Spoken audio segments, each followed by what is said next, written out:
최근 열린 국제가전 전시회에서 삼성에게 도발을 한 중국 업체가 있어 화제입니다. IFA 2023에서 벌어진 일인데요. IFA는 동일 베를린에서 열리는 세계 최대 규모의 가전제품 박람회로서 1924년에 설립되었습니다. 미국 라스베이거스에서 열리는 국제전자제품 박람회와 함께 세계 가전제품 동향을 짐작하게 하는 양대 전시회로 평가받고 있는데요. 이런 전시회에서 중국 업체가 삼성에게 도발 발언을 한 것인데요. 이에 포부가 대단하다고 평가받고 있습니다. 도발을 한 중국 업체는 스마트폰을 만드는 아너라는 업체로 2013년에 화웨이 그룹 내부에서 설립되었습니다. 설립된 이후 아너는 중저가형 스마트폰을 만들어 주목받는 브랜드로 성장했는데요. 특히 기술 혁신과 디자인에 중점을 두어 소비자들에게 경제적이면서도 고품질의 제품을 생산하는 것으로 유명합니다. 하지만 삼성을 대놓고 모방하는 것으로도 유명한 업체인데요. 올해 3월에 세계 최대의 모바일 기기 박람회인 MWC에서 아너는 삼성전자 바로 옆에 부스를 열고 모바일과 노트북 제품을 전시했는데요.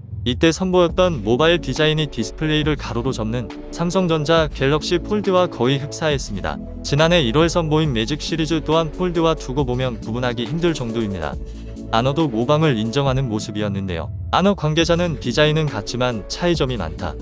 훨씬 가볍고 커버 디스플레이가 더 넓다며 접었을 땐 틈 사이가 종이 한 장 두께로 얇다.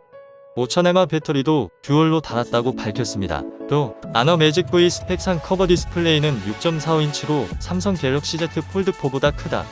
갤럭시 Z 플립처럼 세로로 접는 모바일을 만들 계획이 있느냐는 물으면 모른다라고 답했는데요. 이에 일각에서는 누가 봐도 삼성을 모방한 것이 보이는데 그것을 부정하는 것이 좋아 보이진 않는다고 했는데요. 중국 스마트폰 업체 아너의 조지 자오 최고 경영자가 독일 베를린에서 열린 국제가전 전시회 기조연설에서 폴더블 폰 시장을 개척한 삼성전자에 도발하는 메시지를 던졌습니다. 조지 아오 최고 경영자는 아너 매직 V의 두께는 9.9mm로 삼성 갤럭시 두께 13.3mm보다 얇고 무게도 231g으로 갤럭시 253g 가볍다며 자사 제품을 세계에서 가장 얇고 가벼운 폴더블 폰이라고 강조했는데요. 아너는 매직 V의 배터리 용량이 5000mAh로 갤럭시 Z 폴드5의 4400mAh보다 크다는 점도 강조했다.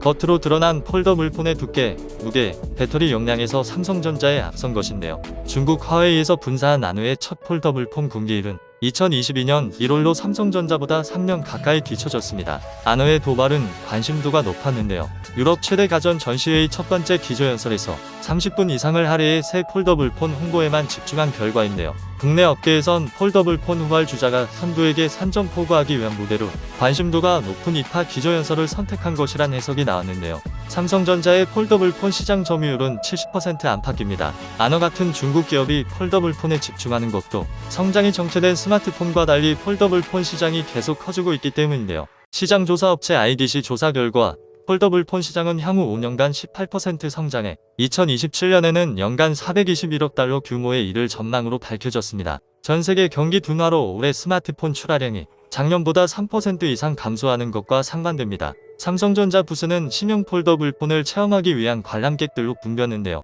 삼성전자는 갤럭시 Z 플립5 수십 개의 외부 액정에 이미지를 띄운 전시 공간과 폴드, 갤럭시 워치 6, 갤럭시 S 탭9 신제품을 직접 체험할 수 있는 부스를 마련했습니다. 삼성전자는 접히는 액정의 높아진 내구성을 시각적으로 보여주기 위해 자동으로 폰을 접었다 펴는 실험 기계를 부스에 설치하기도 했는데요. 실제로 삼성의 갤럭시 Z 플립5는 무려 401만 1140여 번을 여닫은 끝에 화면에 줄이 생기기도 했습니다. 이 401만 1140여 번 또한 테스트 도중 내구성이 너무 좋아 이상 증상이 발생하지 않자 환경을 극한으로 만들어 401만 1140여 번이 된 것인데요. 예를 들어 먼지가 잔뜩 들은 봉투에 플립5를 넣고 흔들거나 뜨거운 기계 위에서 제품을 여닫거나 차가운 얼음 속에 기기를 넣기도 한 것입니다. 삼성의 기술력은 정말 대단한 것을 보여주었는데요. 이렇게 대단하기 때문에 중국 업체가 도발한 것이라고 생각이 되는데요. 이에 대한 삼성의 대응은 무대응이었습니다. 앞으로도 저렇게 다른 기업이 견제할 만큼 세계적인 기업이 되었으면 좋겠습니다.